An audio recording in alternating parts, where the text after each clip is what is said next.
If I can also invite Timo to join our online session. So we'll go into the Q&A. I already see Timo has answered a lot of questions, so nice. So I'll take the questions that's not been answered, and then if we have time, maybe go through the questions that you answered. Maybe it's useful for the whole audience as well.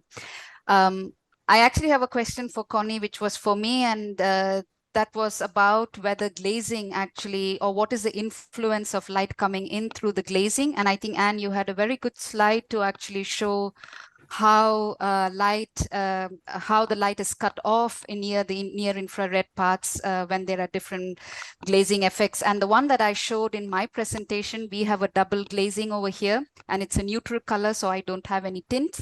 But as long as when you have a sort of tint or a effect that is made for this glazing, then there is going to be some significant cut in even in the near infrared. UV, of course, I think all window producers now cut off the UV. So I guess that's answered. And then I have another question from Stephen Oick, who asks, is there a recipe for the optimal indoor light spectrum dynamics or CCT dynamics during the day for optimal health? Maybe both of you can actually, is there an optimal indoor light exposure in terms of spectra that we can recommend? Well, if I can start, the intensity of light exposure is that I know about. So more light in the morning hours. So let's say bright light exposure during the morning hours. Then afternoon, the light intensity can be lower. So that kind of a standard lighting intensity. And the more close the evening comes, then you can dim down the intensity of light. And at night, it should be dark. But as far as I know, of course, you can modulate the light exposure by color temperature or the spectrum wavelengths you have emitted from the light source. But as far as I know, it doesn't play a great major part. Of course, the most alerting wavelengths are those of the blue sections of the visible light. Okay, so in fact, quantity matters more than the spectral, at least in terms of health and well-being. Yeah, for indoor clear light. contrasts in the intensity, because circadian clock follows those cues. Right. And I have a question from, I don't have a name for this person, but the question is, NIR is, so non-infrared radiation is helpful in recovering opsin, example for preventing snow blindness, or did I get that wrong? So that's a question, whether near infrared helps in preventing snow blindness. Is this something? I don't know, actually. Okay. The effects of near-infrared light on eye health are on our radar to start investigating, but it's not yet part of my research. So most of, if I can actually ask, so most of what you do in terms of near-infrared research, it is through the skin. So it needs to be, the exposure needs to be through the skin and not through the eyes of the... So far, all the studies done in the mechanism of photobiomodulation are skin focused, indeed. There are studies that also show that there is an effect on eye health, for example, dry eye or other age-related eye conditions. And yeah, I just don't know what snow blindness exactly is, so I don't dare to comment on that. Mm-hmm. But yes, so far the mechanism is thought to be primarily via the skin. Right. Okay. And I have a question from Margarita as well for you, Anne. Do the positive effects of NIR get delivered by the conventional tungsten lamps, or is it only possible for daylight? We, of course, saw that sunlight can do this, but are there other lamps in the market that can do this, or is it just that if we don't have sunlight, we need to go outside? Yes, so this threshold is really the key thing here, because if you look at incandescent lamps, and we did a comparison. If you would use incandescent lamps to illuminate an office to 500 lux illumination levels, which is well-known standard, then the radiance in the 800 to 900 nanometer spectral window is 0.15 milliwatt per square centimeter. So that is really too low to induce an effect. And even if you would integrate over a much larger part of the near-infrared and infrared spectral region, the irradiance levels are too low to overcome this threshold. So it is unlikely that you get health effects, or at least significant health effects of incandescent lights. Is Sunlit the only lamp in the market currently that is doing such a work, or that can provide such intensities for these beneficial effects of NIR?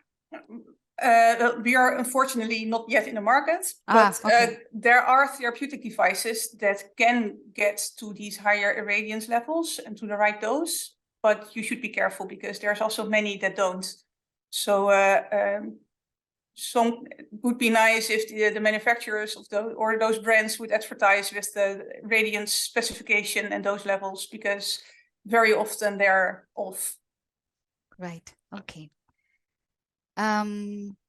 Yeah, so that was the next question by Stephen Noik, is there an NIR LED package or other end products available on the market? So we already answered that.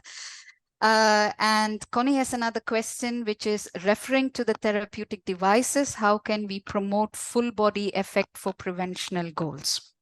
And maybe this is, I'm not very clear about the question, so maybe these are therapeutic lamps that you mentioned that is available in the market? Yes, indeed. What is available in the market are therapeutic devices, and that is how we differ from, well, those propositions. We hope that in the end, people like you and me that are not exposed to sunlight a lot, because we are either living in Northern Europe or we are bound by desk work, that can still benefit from near-infrared light without having to sit in front of a large red panel half an hour every morning, but just living our normal lives. Yeah, I also noticed in your presentation, you mentioned that the face and neck was enough, in fact, to get the whole full body benefits. Yeah, great. Oh, there's another question for Anne as well. It's because Timo answered all his questions on the tab. That's great. Okay, so for Anne, what is the recommended dose of NIR? Short bursts of 3 hours. Okay, so this person, Robert, he already got the answer, but maybe we can take the question. So he asked whether the recommended dose of NIR, what was the recommended dose of NIR? Whether short bursts of 3 hours gives this value or doesn't give this value. Yes, so what we saw in the clinical study is that a dose of 6.5 joules per square centimeter over the face, neck, and hands, so that multiplied by the projected surface area results in 4 kilojoules, that is enough to realize significant health benefits. And yes, you can achieve that by the short bursts over 3 hours. Depends on the frequency and the pulse width that you choose. You can also spread it over 8 hours or a 1 hour, depending on the use case that you could do. Right. I also have another question from Alejandro, who asks, does skin color affect how sunlight works? Well, melanin, the pigment in our skin, does not absorb 850 nanometers, so that should not be the case, no.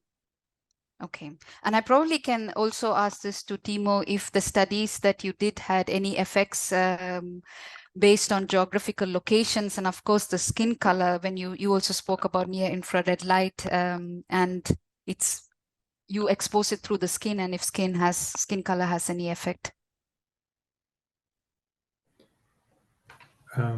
No, skin color has no effect. Okay. Vitamin D, I think vitamin D, yes, because unanimously when I came to this part of the world, everybody told me I had to be on vitamin D, and that was the case because my skin color or darker skin color can't absorb as much vitamin D as more fairer skin or whiter skin. Yeah, it concerns the ultraviolet B radiation wavelengths then. Right. Okay, so no effect on the near or the infrared exposure. And I have another question from Boden, who asks, how fast do you think the near infrared light will be integrated into indoor products and will replace or enhance the existing products? I hope soon. So this is what I'm working on every day to convince the bigger lighting brands or whatever brand that wants to make positive impact on the health and well-being of people to start using our technology and products. Usual product development cycle takes at least 9 months. So if you're very fast, next year, but yeah.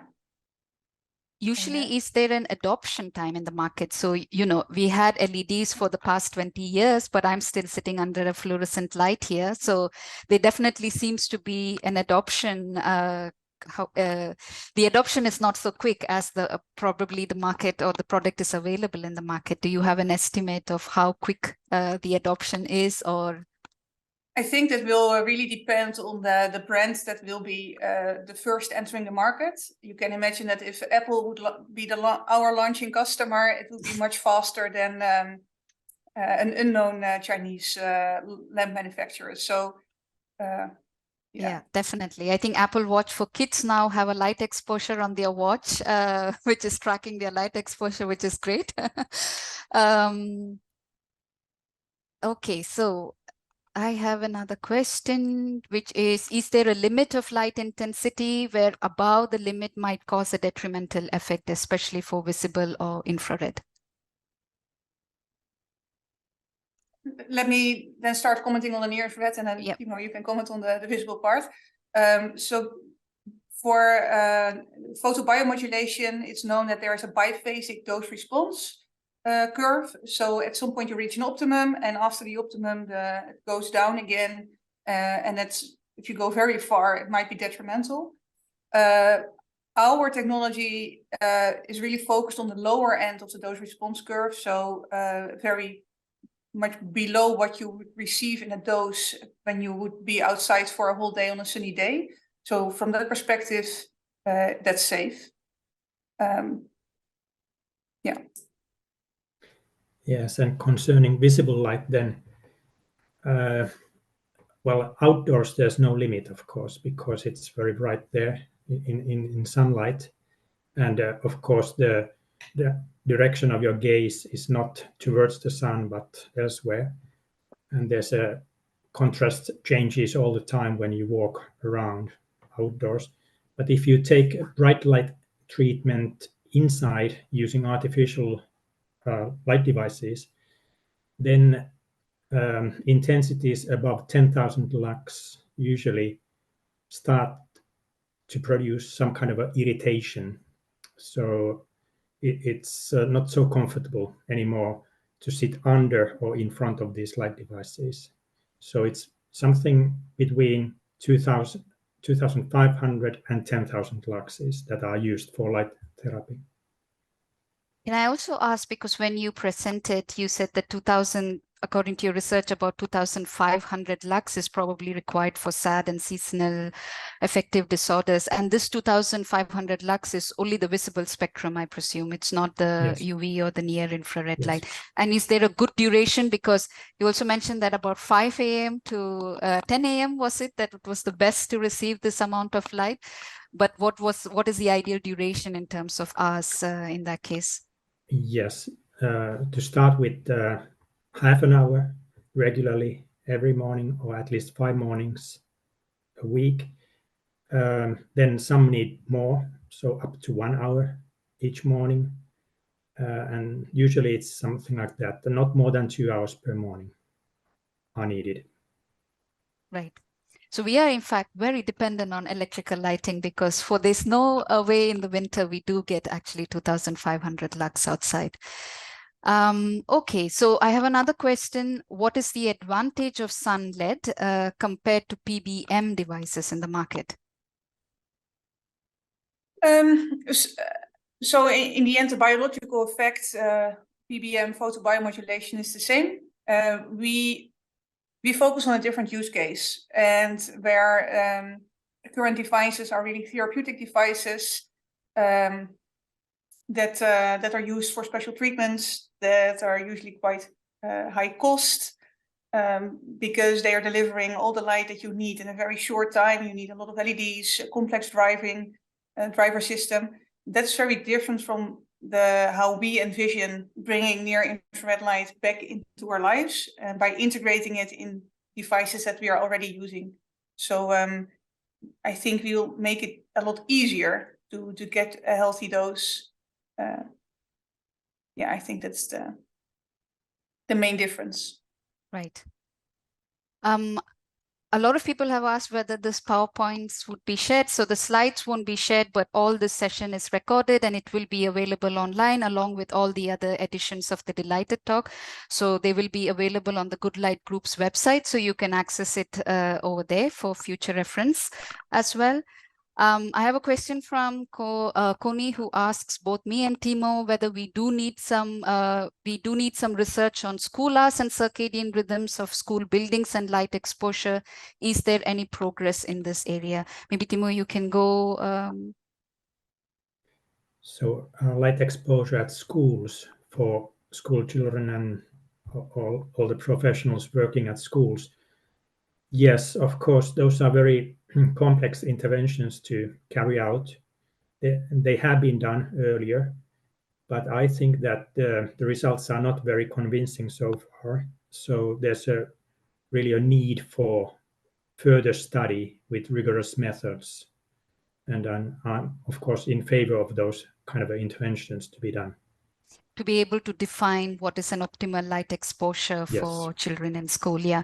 And from the architecture perspective, of course, we do a lot of studies in this field to be able to say what good classroom design should look like. I have also a PhD student who's now looking at how light exposures affect also myopia and these cases. And this is, of course, an ongoing, I think, field of study where we don't have maybe well-defined metrics. And it's all often public institutions like schools, and change is sometimes not so easy to be made in such kind of institutions as well. So it's in research, I guess, and we do need more research, and it's something that is quite important too. Yeah. We have a question from Givoni. Is there evidence of different effects of NIR when administered at night? Thinking about an evolutionary scenario where NIR was only present during hours of sunlight. Yes, so that is indeed an interesting thought. I know that there's papers showing positive effects of NIR during the night. I also am aware of a paper that shows effects on melatonin levels when near-infrared light is applied. Interestingly enough, that was not observed in the clinical study that was done with our technology. So that's an open question. Frankly, I don't know. And when I don't know, I indeed tend to use the rule of thumb. Well, when is the sun shining during the day? So let's focus on daytimes when administering, Right. Then, yeah. Thank you. I have a quick, maybe if we can answer it in 1 minute. We have 2 minutes to go to end the session for now. One is, can sunscreens or other type of sun lotions actually block NIR? And I'll end the Q&A with that last question over there. I don't know. I think most sunscreen is more focused on blocking UV. I haven't looked in the chemical composition enough to know whether it blocks NIR too. It's an interesting question. I will look it up. Yeah. Nice. Thank you so much for both your presentation, Timo and Anne. Thank you for the audiences also for coming and participating. Like I said, these sessions will be available online. Now, deLIGHTed Talks was part of a 1-week daylight awareness week that is organized by the Daylight Academy as well. We had a good presentation on Monday. This was a second session. There is an upcoming, which is tomorrow. There is a great documentary which you can catch, which is called Solar Energy, the Test of Time and Politics. I think there is a chat box where Daylight Academy has produced the link. You can click that link and also sign up. So I hope you enjoy also the rest of the Daylight Awareness Week. I hope you enjoyed this presentation and this webinar. Until next year, maybe. Yeah. Thank you so much and bye-bye. Thank you to all. Bye-bye. Bye-bye. Bye.